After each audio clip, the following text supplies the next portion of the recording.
What's up guys, welcome back in another video. आप सभी का स्वागत है आज की इस नई वीडियो के अंदर। ये वीडियो इटली वाले लोगों के लिए। जी हाँ दोस्तों, आप लोग बहुत खुश हो गए इस टाइम पे, क्योंकि जो फाइनली लोग वेट कर रहे थे अपॉइंटमेंट के लिए, वो फाइनली जो अपॉइंटमेंट है वो ओपन हो चुकी थी। इंडिया टाइम के 6 साढ़े 6 बजे 26 जुलाई को ओपन हुई थी। और जब तक ये वीडियो मैं रिकॉर्ड कर रहा हूँ है ना, तो यहाँ इस टाइम तक लगभग 24-25 घंटे हो चुके थे। अपॉइंटमेंट फिर भी ओपन थी, यानी कि वेब फॉर्म जो था फिर भी ओपन था।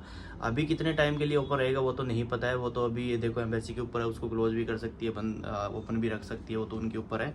तो बाकी यहाँ पे एप्लीकेशन नंबर कहाँ तक जा चुका है, यानी कि रेफरेंस नंबर कहाँ जा चुका है। लास्ट जो मैंने दिल्ली की करी थी वो लगभग 90,000 प्लस थी, और जहाँ तक मैंने देखा कि 1 लाख से प्लस जा चुकी है। और लास्ट नंबर दिल्ली वालों के, या जिन लोगों ने दिल्ली में रेफरेंस नंबर लिया हुआ, तो वो कमेंट करके जरूर बताएं कि आपका रेफरेंस नंबर कितना है। और जो चंडीगढ़ है और जलंधर है, उसकी पहले अनअवेलेबल दिखा रही थी, बाद में अवेलेबल आ गई थी उसकी भी। उसके भी नंबर लगभग 40-50 हज़ार रुपये, 40-50 हज़ार प्लस ही जा चुके हैं, उससे कम नहीं है जहाँ तक मुझे आइडिया है।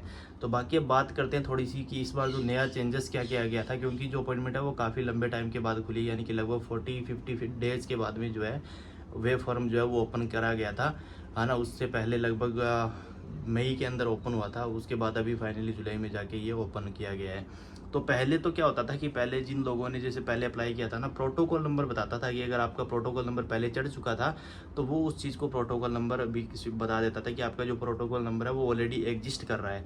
पर इस टाइम पे जो नया ऐड है वो ये किया गया है कि आपका, अगर आपने पहले वेब फॉर्म में पासवर्ड आपका डल चुका है तो उसमें ये दिखाएगी कि आपका जो पासवर्ड नंबर है वो ऑलरेडी हमारे रिकॉर्ड में है। यानी कि जो आप स्क्रीन पे देख लेना, इस तरीके से भी है वो ऑलरेडी रिकॉर्ड और पासवर्ड विद दिस नंबर ऐसा कुछ करके आता है इसके अंदर। तो आपका पासवर्ड नंबर ऑलरेडी उसके रिकॉर्ड के अंदर है। तो अब इसका सोल्यूशन तो देखो भाई नहीं पता, क्योंकि बहुत सारे लोग ये करते हैं कि उन्होंने अपनी जो फाइल होती है, नुलावस्था वो होता है, या फिर जो अपना पासपोर्ट होता है वो 4-5 बंदों को दे रखा होगा अपॉइंटमेंट के लिए। अब उसमें से किसी एक ने भाई आपको उठा के वेब फॉर्म भर दिया होगा और आपको पता भी नहीं होगा उस चीज़ का। अब उसका सोल्यूशन कुछ नहीं है भाई। जो जिसने आपका वेब फॉर्म भरा है, जिसके पास अपॉइंटमेंट गई है, वो आपको इसके बिहार पे ब्लैकमेल भी कर सकता है, क्योंकि अपॉइंटमेंट उसके पास जाएगी तो आपको वो लाख रुपए मांगेगा, तो भी उसको देना पड़ेगा। अगर नहीं दोगे तो क्या करोगे आप फिर, ये बताओ। आपके पास और कोई सोल्यूशन भी नहीं होगा ना उस चीज़ के अलावा। तो ये चीज़ है, तो आप कृपया करके एक बंदे के ऊपर ही टिक करें। आप जैसा भी ये काम करते हो ना, अपॉइंटमेंट वगैरह या कुछ और भी, तो एक बंदे के ऊपर आप अपना मन टिका के रखें, उसी के साथ काम करें, है ना। नहीं तो उसको कैंसिल करके दूसरे के साथ जाए तो प्रॉपर उसको अपनी जो टर्म कंडीशन है वो बता के जाए कि भाई मेरा काम नहीं करना, तो आगे से मेरा ये बुक वगैरह कुछ भी मत करना। अब बहुत सारे लोगों के ऐसे मैंने देखे हैं जिनका ये आ रहा है कि वो कह रहे हैं कि पता नहीं किसको दिया था, कोई एजेंट हमारे रिप्लाई नहीं दे रहा, ये नहीं दे रहा, वो दे रहा।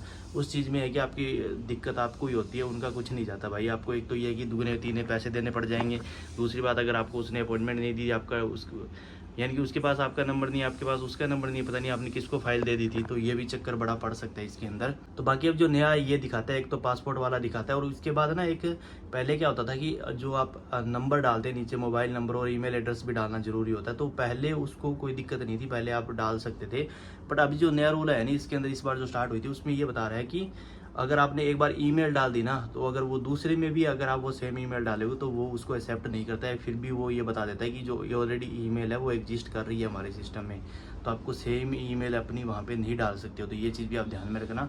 और बाकी जहाँ तक मैं बोलूँगा कि जब आप बुक कर रहे हो तो आप डिफरेंट डिटेल्स ही डालो। आप जो कैंडिडेट है उसकी डिटेल ही डालो, मोबाइल नंबर, ईमेल एड्रेस उसका ही डालो, ताकि फ्यूचर में कोई उसको कम्युनिकेट करना हो, या वीएफएस उसको कोई कम्युनिकेट करता है तो वो डायरेक्ट उसके नंबर पे कर पाए और उन दोनों का अच्छा सिस्टम बन पाए। वो कोई दिक्कत नहीं है भाई। आप पैसे पहले ही अगले से एडवांस ले लो, कुछ भी कर लो, चाहे कोई दिक्कत नहीं, पर डिटेल उसकी डालो, ताकि एटलीस्ट जो उसको कम्युनिकेशन है उसके अंदर कोई दिक्कत ना आए। और उसको जो भी कोई मेल आती है कभी भी किसी चीज़ की, या कि कोई आगे फ्यूचर में जैसी आती है बहुत सारी चीज़ें, तो वो उसको प्रॉपर वहाँ पे मिल सके, और बीच में ये नहीं कि बार बार आपको बताना पड़े या उसको बार बार आपसे पूछना पड़े। बाकी और इसमें कोई सिस्टम नया नहीं है, बस यही था। और बाकी तो अभी देखो अपॉइंटमेंट तो अभी वेब फॉर्म तो खुला है जब मैं वीडियो रिकॉर्ड कर रहा हूँ, उसके बाद तो पता नहीं कब तक खुला रहेगा।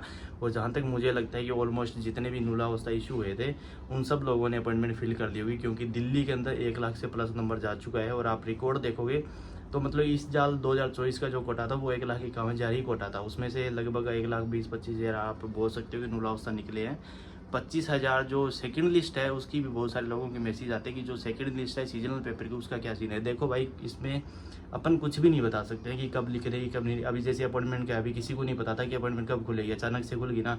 उसी तरीके से है कि जो सीजनल की सेकंड लिस्ट है वो कभी भी आ सकती है, आने को आज ही आ जाए, कल भी आ जाए, 2 महीने बाद भी आ जाए, वो किसी को भी नहीं पता। आप किसी को भी मत पूछें, और बाकी फैमिली अपॉइंटमेंट जो है, फैमिली रियूनिफिकेशन वाली, वो अभी तक ओपन नहीं हुई है। उसके लिए आपको जो पहले वाला जो मेथड होता था ना, जैसे ईमेल आईडी लॉगिन करके उसी तरीके से बुक करनी पड़ेगी। वेब फॉर्म में वो नहीं होगा। वेब फॉर्म में खाली एम्प्लॉयमेंट विद नुला होता है। बाकी जो अलग कैटेगरीज है, टूरिस्ट वाली है, स्टडी वाली भी है, या फिर फैमिली रियूनिफिकेशन है, बिजनेस है, वो सारी आपको पुराने मेथड से ही करनी पड़ेगी, जो कि वीएफएस पे लॉगिन वगैरह करके जिस तरीके से होती थी ना, उसी तरीके से करनी पड़ेगी। तो फिर भी आप लोगों को डाउट्स है, आपको क्वेरीज है, अपॉइंटमेंट बुक करवानी है, समझ नहीं आ रहा किस तरीके से कहाँ पे क्या डिटेल्स डालनी है, या फिर आपको फाइल रेडी करवानी है इटली की, जिसके अंदर कि आपको प्रॉपर डॉक्यूमेंट्स चाहिए, क्या क्या लगते हैं, या फिर उसमें डमी टिकट, इंश्योरेंस किस तरीके से कौन सा चाहिए, तो उसके लिए आप एक बार ज़रूर इंस्टाग्राम पे डीएम करके पूछ लेना, या फिर कमेंट बॉक्स में भी पूछ सकते हो, कोई भी वीज़ा के रिलेटेड, कोई भी कंट्रीज़ के रिलेटेड। सो गाइज मिलते हैं नेक्स्ट वीडियो में। Till then take care, good bye, जय हिंद।